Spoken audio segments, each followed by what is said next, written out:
കാണുമ്പോൾ നിങ്ങൾക്ക് എന്തായാലും തോന്നും ഇതൊക്കെ കുറച്ച് ഓവർ അല്ലേന്ന്. പ്ലെയർ, കട്ടർ, തൂമ്പ, മണ്ണുമാന്തി, ഡ്രില്ലർ ഈ വക സാധനങ്ങളോടൊക്കെയാണ് എനിക്ക് എന്നും ഒരു പൊടിക്ക് ഇഷ്ടം കൂടുതൽ. അതെന്താ അങ്ങനെയെന്ന് വെച്ചാൽ എനിക്കറിയില്ല. ഇപ്പൊ വാങ്ങിച്ച് ഈ സോൾഡറിങ് അയണും ഞാനും തമ്മിൽ എന്താണ് ബന്ധം അങ്ങനെയൊക്കെ ചോദിച്ചാ ആ ചോദ്യം ചോദിക്കാതിരിക്കുന്നതായിരിക്കും എനിക്ക് കുറച്ചുകൂടി നല്ലത്. ഈ ഇലക്ട്രീഷ്യൻസിന്റെ കയ്യിലൊക്കെ ഇതിരിക്കുന്നതിന് ഒരു അന്തസ്സുണ്ട്, പക്ഷെ എന്റെ കയ്യിൽ ഇതിരിക്കുന്നതിന് സാരില്ല. നമ്മൾ എന്തായാലും ഇത് വാങ്ങിച്ചല്ലോ. അപ്പൊ ഞാൻ പറഞ്ഞു വന്നത് രമണ, ഇതൊന്നുമല്ല ഇതിന്റെ ഉപയോഗം. ഇത് ഇലക്ട്രീഷ്യൻസ് എന്തൊക്കെയോ സംഭവങ്ങൾക്ക് വേണ്ടിയിട്ട് യൂസ് ചെയ്യുന്ന സംഭവമാണ് ഈ സോൾഡറിങ് അയൺ.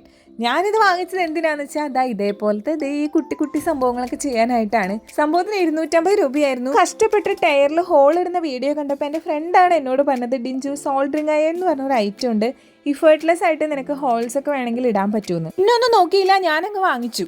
സംഭവം എനിക്ക് നല്ല ഇഷ്ടപ്പെട്ടു. പക്ഷെ ഇതൊക്കെ നമ്മുടെ കയ്യിൽ വേണോന്ന് വെച്ചാ വേണ്ട, അതിന്റെ ആവശ്യമില്ലാന്ന് തോന്നുന്നു. പിന്നെ എന്നെ പോലെ കുറച്ച് വട്ടമുള്ളവർക്കൊക്കെ ചിലപ്പോൾ വേണ്ടി വരും കേട്ടോ.